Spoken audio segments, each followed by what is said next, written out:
£96,000 to Rachel, who successfully sued Superdry. She sued them for unfair dismissal and age discrimination. Rachel was a knitwear specialist and she started working for Superdry back in 2015. Rachel had worked in fashion for over 30 years. The tribunal was shocked at Superdry's attitude towards unconscious bias because they said their promotion criteria completely removed the risk of it. The issue came when Rachel was looking at promotions, and one of the things that were brought up was that she could work with no referral and that she was reluctant to learn new skills. However, she was clearly a successful designer because when she was responsible for their men's knitwear range, the sales increased by 63%. The tribunal were critical over how Superdry do their performance reviews and that their categories weren't particularly clear. Categories had the quality sometimes attributed to elephants. As part of the restructure, there were some new roles that were created, and this was part of the promotion criteria.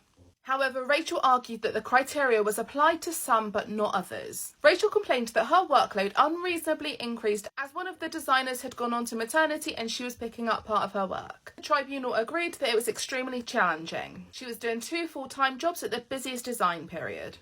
But they disputed this. And the tribunal inferred that what they really meant was, well, it would have been good for her promotion to have been doing all this extra work. And Rachel said that while she had some difficulty picking up the new skill that she was asked to do, she did still learn it. As part of a restructure, Rachel was then moved into another new team, and that staff felt that they couldn't speak up, that they were unhappy about this. However, Superdry said that not much would have changed. And as a result of all of this, Rachel ended up leaving. Part of the reasons were that she had unreasonable pressure placed on her. She said that she wanted to leave in as pleasant manner as possible. Then she was asked to leave a month early.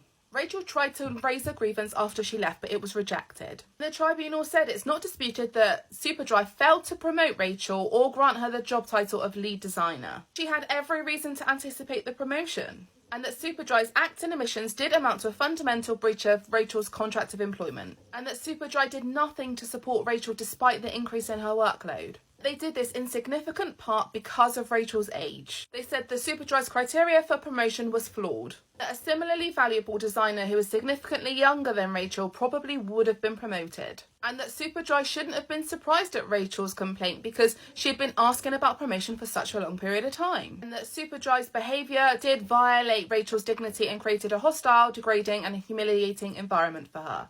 So she got a basic award, compensation, injury to feelings and financial losses. £96,000 in total.